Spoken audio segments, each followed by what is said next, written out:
안녕하세요. 임광복 대표입니다.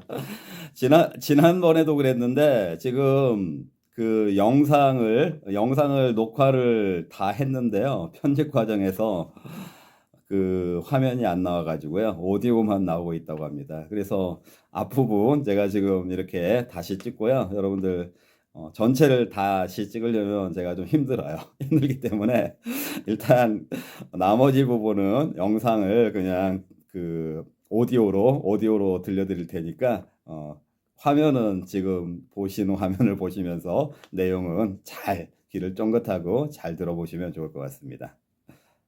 안녕하세요. 스타119 임광목 대표입니다. 11월 22일 토요일 아침에 주말 스페셜 방송으로 인사를 드립니다. 여러분들 2주 만에 인사를 드리는 것 같습니다. 2주 만에 인사를 드리다 보니까요. 오늘은 여러분들께 설명을 드려야 될 내용이 좀 많아서요. 제가 오늘은 좀 목차를 정리를 해가지고 말씀을 드리려고 하고 있고요. 시장이 어려우면 어려울수록, 시장이 위험하면 위험할수록 제가 여러분들 작년에도 그랬고 재작년에도 그랬고 분석 방송을 매일같이 해드렸던 것을 여러분들이 기억을 하실 텐데요. 최근에는 제가 그 자세한 분석 방송보다는 주말 방송을 통해서 소통반, 분석반 이렇게 여러분들께 인사를 드리고 있는데요. 보다 자세하게 디테일하게 그 종목에 대한 거, 시황에 대한 것, 그리고 업황에 대한 거, 이런 것들, 그 경제에 대한 것들 자세한 분석이 필요하신 분들은요, 안내해드리는 문자 010-6656-9502, 010-6656-9502로 문자를 남겨주시면은 종목에 대한 거, 그 시황에 대한 거 문자를 남겨주시면은요, 확인하는 대로 리턴 콜을 해드리니까요, 그렇게 활용을 하시면 좋을 것 같습니다. 요즘에 그 증권가에서요, 증권가라고 하면 그 한국 같은 경우에는 뭐 증권사들의 애널리스트들, 그리고 월가의 그 투자자들, 그리고 애널리스트들, 그리고 경제학자들이 이런 얘기를 많이 하죠. 요즘에는 경제 모형이, 과거의 경제 모형이 잘 맞지 않는다. 자, 과거의 경제 모형이 잘 맞지 않는다라는 얘기가 어떤 얘기일까요? 지금 코스피가 4,200까지 올라갔는데, 지금 환율이 작년 계엄 국면에서 그게 그 계엄 때문에 환율이 치솟았다라고 그 반대쪽에서 정치적으로 반대쪽에서 공격을 했던 그 1,470원, 80원 그 수준보다 더 높아져 있어요. 자, 그렇다면은 좀 이 상황이 이상하죠? 주가는 올라갔는데 환율은 최악의 환율을 보여주고 있다.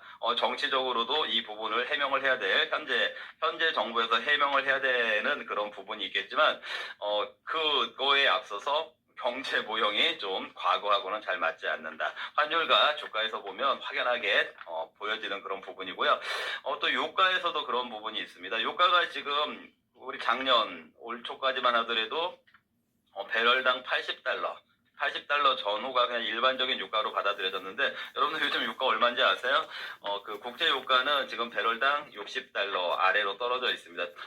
유가가 많이 떨어졌죠. 그럼 유가가 많이 떨어졌을 때는 주가상으로 봤을 때는 정유주들은 좀 부정적으로 작용을 하고, 항공주들은 주가가 좀 긍정적으로 작용을 하는데 어떻습니까? 요즘 흐름을 보시면은 오히려 정유주들은 좀 올랐고 항공주들은 더 떨어졌고, 좀 경제 모형이 과거의 모형하고는 잘 맞지 않는 이런 부분들이 있다.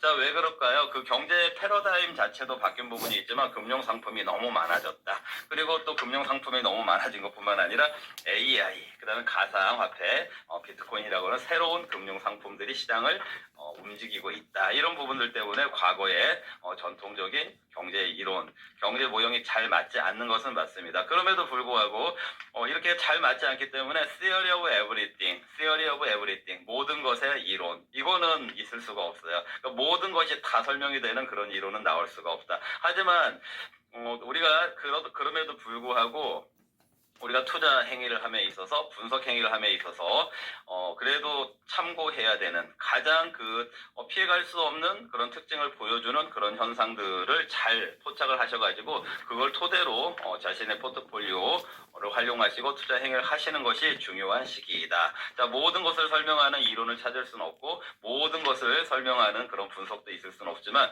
그럼에도 불구하고 지금 시장에서 간과해서는 안 되는 포인트들은 여러분들이 꼭 관찰을 하시고 그걸 반영을 하셔야 된다, 이런 말씀을 드리는 것입니다. 그런 의미에서 저희 스탁119 이 유튜브 채널도 여러분들께 많이 도움이 될 거라고 생각을 하는데요.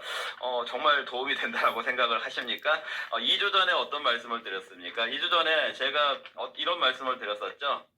세 가지 말씀드렸던 것 같아요. AI 반도체, 거품. 거품이 1차 거품론이 제기가 됐던 것이 몇 달 전에 그 샘 알트만, 그 오픈 AI의 그 CEO가, 오히려 그 오픈 AI에서 거품론에 대한 얘기를 했었었는데, 그럼에도 불구하고 AI 관련주들, 엔비디아를 비롯한 AI 관련주들이 실적이 나쁘지 않게 나오니까 주가는 그 거품론에서 더 오히려 올라갔다. 그리고 지난달 같은 경우에는 거기에 불이 붙여진 것이 그 샘 알트만이 그 거품을 주장했던 사람이었는데, 그 지금 미국의 스타게이트라고 하는 그 데이터 센터 망이죠. 미국의 데이터 센터망 그 프로젝트를 담당을 하고 있잖아요. 그러다 보니까 이제 일단 기본적으로 미국에서 그 데이터 센터망에 따른 AI 수요가 있다라는 이걸 다시 또 어필을 하면서 그 거품론이 잠시 거품론이 수면 아래로 가라앉으면서 어떻게 됐습니까? 주가는 AI 관련주들, 그리고 뭐 그 AI 관련주들이 미국 주가도 그렇고 한국 주가도 그렇고 주식의 지수를 선도를 했기 때문에 주가는 그 관련주들은 20% 30% 추가적으로 상승을 했습니다. 근데 제가 2주 전 방송에서 뭐라고 말씀드렸습니까? 이제 20% 30% 추가가 상승된 이 수준에서는 거품이 아니라고 말하기는 좀 어려울 것 같다. 갑자기 업황이 갑자기 더 이상의 수요가 필요하지 않다라든지 더 이상의 그 AI를 통해서 수익성이 더 제고가 되긴 어려울 것 같다. 이런 멘트가 나온다라고 하면 오히려 시장이 급하게 관련주들이 급하게 하락할 가능성이 있으니까 적어도 그 종목들을 추격만 하지 말자, 조심하자, 이런 말씀을 드렸었고요. 또 특히나 그 최근에 미국 주가, 한국 주가 차트를 월봉 차트 한번 보시라고 말씀드렸었죠. 11월 달에 첫 월봉이 나타나고 있는데 그 월봉이 제법 깊어질 것처럼 보여진다라는 말씀을 드렸었고, 자, 한번 월봉이 깊어진다고 하더라도 그동안의 그 주가 상승의 각도를 보니까 굉장히 위험해 보인다, 이런 말씀을 드렸었죠. 자, 그리고 그렇기 때문에 위험한 종목들보다는 지수 대비 어느 정도의 밸런싱이 필요해 보이는 옐로 칩들로 가져가는 것이 좋다. 이렇게 세 가지 포인트로 말씀을 드렸었습니다. 이 세 가지 포인트를 2주 전에 강조를 드렸는데요. 여러분들 2주 동안 시장 어떻게 보셨습니까? 지수 많이 빠지고 AI 관련주들 고점 대비 많이 빠지고, 반면에 옐로 칩들은 좀 선전을 했다, 이렇게 평가가 되는 부분이 있습니다. 자, 코스피가요, 그 고점 대비로 해서 4,200 가까이 올라갔었어요. 4,200. 자, 근데 어제 금요일날 종가로 3,800선이잖아요. 그러면은 400포인트가 한 1-2주 만에 하락한 거죠. 자, 이게 가능하잖아요. 거의 10%가 그 한 1-2주 만에 코스피가 하락을 한 건데요. 여러분들 그 주가 지수가 계속 오르기만 하니까 올라가기만 하는 거에 익숙해져 있는데, 이게 다시 생각을 해보시면은요, 1-2주 만에 10% 한 400포인트가 빠졌다? 그러면 1-2주 정도가 더 되면은 400포인트가 더 빠지면은 3,400이 될 수 있고, 또 400포인트만 더 빠지면 다시 3,000선 아래로도 떨어질 수 있는 게 주가라는 거, 여러분들 올라가는 것만 생각하지 마시고요, 떨어질 수 있는 그런 위험도 생각을 하셔야 된다. 다시 한번 강조를 드립니다. 자, 그런데 지금 그 코스피가 4,200에서 3,800까지 뭐 한 10% 전후로 해서 떨어진 반면에요. 우리나라에서 그 지금 AI, 아까 말했던 그 스타게이트, 샘 얼트만 그 방한도 있었잖아요. 그 이후에 최근 한 달 사이에 가장 수혜적으로 많이 올라간 종목들 역시 AI 관련주들 중에 그 지수를 견인했던 거는 삼성전자, 그리고 SK 하이닉스 얼마까지 올랐었는지 아시나요? 64만 원까지 올랐어요. 삼성전자도 거의 뭐 12만 원 가까이 올랐었잖아요. 근데 어제 금요일 종가로 SK 하이닉스가 52만 원대, 그러니까 한 20%가 한 1-2주 사이에 고점 대비로는 급락을 한 거예요. 그리고 삼성전자도 역시 지금 다시 94,000원, 10만원 붕괴되고 94,000원까지 단 1-2주 사이에 이렇게 많이 빠졌습니다. 자, 지수 코스피 4,200에서 3,800 지수 대비로 지금 보시면은 AI, 우리나라의 AI 반도체 주도주라고 할 수 있는 SK 하이닉스와 삼성전자가 더 많이 빠졌구나. 지수보다 두 배, SK 하이닉스 같은 경우에는 2배 가까이 빠졌구나. 이게 여러분들이 확인이 되는 부분이고요. 자, 그러면 지수가 덜 빠졌다는 얘기는 역시 또 AI 그 주도주, 대형주들이 이렇게 급락하는 사이에 방어를 해준 옐로칩들이 있었구나. 이렇게 해석이 되는 부분이겠죠. 자, 그렇기 때문에 지난주와 이번 주는 옐로칩들이 비교적 그 아웃 퍼포먼스를 보여줬다. 그래서 2주 전에 여러분들께 예상을 드렸던 그 시장 상황이라든지 또 어떤 대응의 그 포트폴리오 전략이 비교적 적중을 했다. 이렇게 평가가 될 수가 있겠습니다. 자, 갑자기 지금 다시 AI 거품론이 부상을 하고 있어요. 자, 물론 이제 그 시장이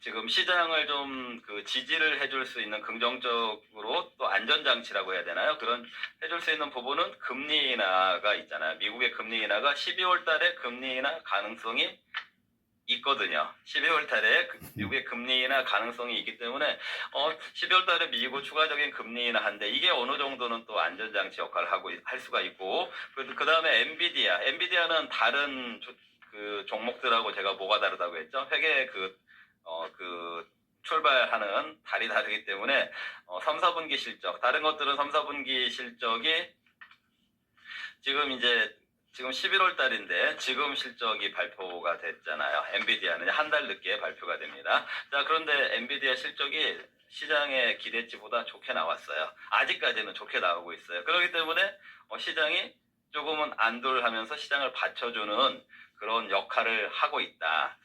12월 달에 금리 인하할 수 있다라는 부분, 그 다음에 그 엔비디아가 실적이 아직까지는 건재하고 오히려 기대치보다 3, 4분기 실적도 더 좋게 나왔다. 이런 부분들이 시장의 안전장치의 역할을 하는 것 같아 보이기 때문에 우리가 그동안에 너무나도 익숙해져 있는 거, 주가가 특히 미국 주식이 조정받고 나면 다시 고점을 갱신해가고 조정받고 나면 다시 고점을 갱신해가고 이런 흐름이 나왔기 때문에 앞으로도 계속 그런 현상이 벌어질 거야. 앞으로도 계속해서 그렇게 올라갈 거야. 이렇게 생각할 수가 있겠지만요.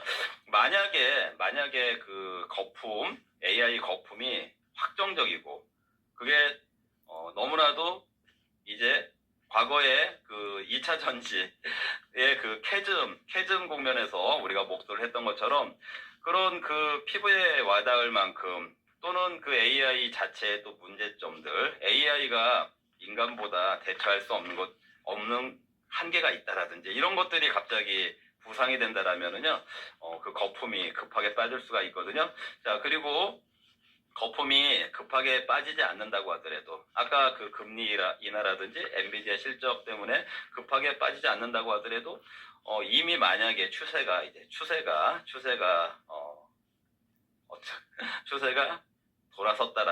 돌아섰다라면 이 관련주들도 역시 반등은 있을지 모르지만 추세는 점점 저점을 낮춰갈 수도 있다. 제가 이런 말씀도 드렸었어요.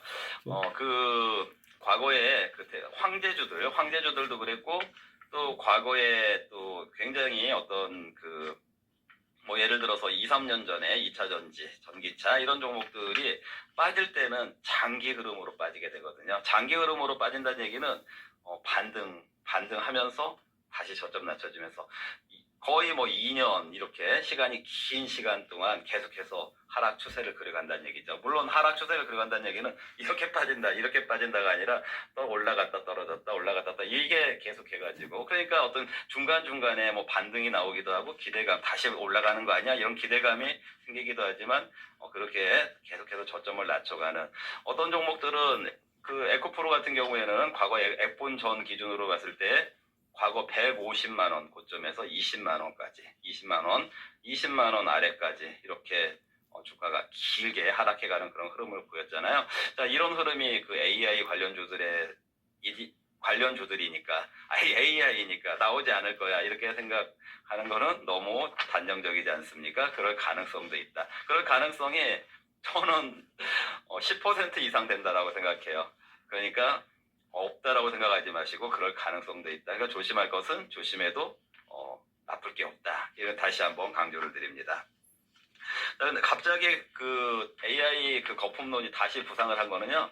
여러분들 음모론 하면 어느 가문이 생각납니까? 노스차일드라는 가문 혹시 들어보셨습니까? 이 가문이 벌써 몇백 년 된 가문이기 때문에 그 우리나라가 아니라 전 세계 그 산업혁명부터 현대까지 항상 이렇게 등장을 하기 때문에 언제적 노스차일드야 이렇게 생각을 할 수도 있겠지만 프리메이슨이라든지 일루미나트 이런 음모론에는 항상 이 등장하는 노스차일드라는 가문이 있습니다. 또 이 노스차일드라는 이 가문이 실질적으로 과거에 그 JP 모건하고 그 철도 사업에 어떤 계약을 한 적도 있었었고 또 지금 현재 그 남미 쪽에서 이슈가 되고 있는 미국이 그 운영권 가지고 이슈가 되고 있는 스웨즈 은하 있잖아. 이런데 지분을 가지고 있는 그런 가문이기도 하고 또 이제 과거에는 지금 AI가 다 예측을 해주지만 과거에는 그 정보가 얼마나 중요했습니까? 노스차일드에서 어떤 정보력이 굉장했죠. 이렇게 될 거야. 뭐 예를 들어서 언제 전쟁이 일어날 거야. 어떤 전쟁에서는 누가 승리할 거야. 이런 걸 예측을 맞춰냈거든요. 노스차일드가요. 그러다 보니까 이제 항상 음모론하고 그 결부가 되는 그런 가문인데요. 지금 노스차일드가 이 가문이 있습니까? 원래 독일, 뭐 유럽, 미국, 뭐 그 자손들이 있으니까 지금도 전 세계는 아니고요. 그 유럽하고 미국 쪽에 이 가문이 영향력을 행사를 하고 있어요. 가지고 있는 기업들이 상장, JP모건이나 이런 그 뱅가드라든지 블랙록이라든지 이런 데들처럼 상장의 형태가 아니고 비상장의 형태를 많이 갖고 있기 때문에 잘 드러나진 않지만 영향력이 상당합니다. 우리나라도 삼성자산운용 같은 경우에 이 노스차일드가 그 자금 쪽으로 관여를 하고 있는 것으로 제가 알고 있거든요. 자, 그런데 이 노스차일드에서 이제 최근에 며칠 됐을 거예요. AI 거품론을 공언을 했습니다. AI 지금 거품이다. 자, 과거에 어떤 음모론에서나 어떤 예상 정보력을 발휘했던 그래서 음모론에서나 등장하는 과거의 어떤 실력 있는 가문으로 치부할 수도 있겠지만 이 시점에서 왜 갑자기 AI에 대한 거품론을 과거에 이런 그 정보력을 갖고 있는 가문에서 얘기를 했을까? 하필이면 오히려 여러분들이 이것을 역설적으로 생각을 해볼 필요도 있을 것 같아요. 정말 오히려 과거에 이 음모론에나 등장하는 이런 가문에서 갑자기 AI의 거품론을 들고 나왔을 때 오히려 이게 정말 위험한 신호 아닐까 이렇게 생각을 해볼 필요도 있을 것 같다는 생각이 들고 있고요. 그렇게 된다라고 하면은 아까 그 AI 관련주들이 최근까지의 추세처럼 조정을 받고 다시 추스려서 고점을 이어가고 이런 흐름이 아니라 거꾸로 반등은 있지만 저점을 낮춰가는 그런 흐름도 나올 수 있으니까 여러분들 조심을 하셔야 될 것 같고요. 이 음모론, 뭐 노스차일드가 아니라고 하더라도 제가 2주 전에 말씀드렸잖아요. 그냥 그 합리적으로 생각을 했을 때도 과도한 그 거품이 이제는 좀 경계를 해야 될, 그 거품을 경계를 해야 될 시점은 맞는 것 같다. 이런 맥락을 가지고 참고해서 대응을 한다라면 좀 안전하게. 그리고 어차피 지금 시장이요, 앞으로 전개될 시장이 여러분들 이제 이런 통찰도 한번 가져갔으면 좋겠어요. 여러분들은 2022년도 장세하고 2024년도 장세 어차피 다 하락장이었어요. 어떤 장세가 더 어려웠습니까? 2022년도는 고점 찍고 내려가는 장세였지만 그때는 그 차익이 완전히 이루어지지 않았거든요. 그렇기 때문에 중간중간 반등을 주면서 떨어지기 때문에 오히려 그 반등 주는 구간을 잘 활용하면은 수익이 나기 때문에 오히려 괜찮았다. 수익 괜찮았다. 이런 얘기 저희 고객들 많이 말씀하셨었잖아요. 자, 그런데 2024년도 같은 경우에는요, 주가는 더 떨어져 있지만 정말 마지막에 다 죽이고 가려고 하는 그런 장세이기 때문에 더 어렵거든요. 자, 그러면 지금 이제 추세가 만약에 다시 그 거품론에 의해서 좀 그 하락 국면으로 바뀌었다고 하더라도 아직은 초기니까 반등이 계속 나오게 되거든요. 그런 것들을 잘 활용을 해야 된다. 그리고 이제 그 지수 대비 그런 장세에서는 지수 대비 그 밸런싱이 필요한 아까 예를 들자면은 2주 전에 말씀드렸던 옐로칩들 이런 종목들의 기회가 있으니까 그런 종목들을 활용할 필요가 있다. 그러니까 리스크 관리하면서 또 기회 요소가 되는 이런 종목들을 활용을 할 수 있는 그런 장세는 있습니다. 그렇기 때문에 뭐 무차별적으로 폭락하는 2024년도 뭐 올 초에 4월 달에도 뭐 그랬었죠. 이런 폭락 장세보다는 좀 대응하기가 수월한 그런 장세가 나올 수는 있으니까 그만큼 여러분들이 어떤 확신을 가지고 그 위험한 뭐 AI는 불패시나야 뭐 이런 확신을 가지고 위험한 그런 그 무모한 그런 행태를 따라가기보다는 리스크를 생각하시면서 이런 그 리스크가 반영이 되는 장세에서 어떤 대안의 투자가 있을까? 어떤 대안의 투자가 무차별적으로 다 같이 폭락하는 장세가 나올 수는 없다라는 거는 아직 밸런싱이 이루어지지 않은 종목들이 많으니까 그렇다면 어떤 투자를 하는 것이 합리적일까 이런 생각을 하시면서 투자에 대응을 하시면 좋을 것 같습니다. 자, 여러분들 지금 아까 모두에 말씀드렸다시피요 상품들이 너무 많아요. 지금 금값 많이 올랐고 비트코인 올랐잖아요. 지금까지 항상 올라가는 게 또 조정받고 올라가고 이런 게 이제 너무나도 자연스럽게 받아들여졌는데 이제 이런 것들이 갑자기 변질이 될 수가 있거든요. 자, 그렇다면은 그건 굉장히 충격으로 다가올 수가 있으니까. 자, 그리고 간과하면 안 되는 거. 아까 그 음모론, 요즘 같은 세상에 음모론이 있을까? 이렇게 생각할 수도 있지만요. 현실적인 음모론은, 금융 상품, 시장에 다양한 파생 상품이 너무 많다. 시장 구조는 너무 복잡하다. 자, 음모론까지는 아니라고 하더라도 그런 다양한 시장 구조와 상품 구조 속에서 메이저 세력들이 음모론과 비슷한 그들의 의도에 따라 움직이려고 하는 그런 의도에 따라서 시장은 충분히 왜곡이 되고 조작이 될 수가 있다. 자, 이런 것들도 여러분들 간과하지 않는 그런 해안을 가지고요. 시장 대응하시기 바랍니다. 시장이 어려워지면 어려워질수록 제가 여러분들께 자주 인사를 드리려고 하고 있고요. 다시 한번 말씀드리지만 저희 포트폴리오 조금 안정적인 포트폴리오, 대안적인 포트폴리오 참여하실 분들은 문자 010-6656-9502 문자 010-6656-9502로요. 문자 남겨주시면 제가 리턴 콜을 해드리도록 하겠습니다. 오늘은 여기까지 하겠습니다. 시청해주셔서 감사합니다. 이렇게 그 녹화를 다 해놓고 또 가만히 앉아서 20여 분 동안 이렇게 또 다시 촬영을 하려니까 그 얼굴만 보여드리면서 하려니까 쉽지 않아요. 힘들어요. 그런데 다 같이 이렇게 저도 같이 다시 한번 들어보니까 또 좋은 점이 있는 것 같습니다. 이게 오늘 청취라고 해야 될지 시청이라고 해야 될지 저도 좀 헷갈리는데요. 여러분들 시청해 주셔서 감사하고요. 좋은 주말 보내시고요. 월요일 날 인사드리도록 하겠습니다. 네, 감사합니다.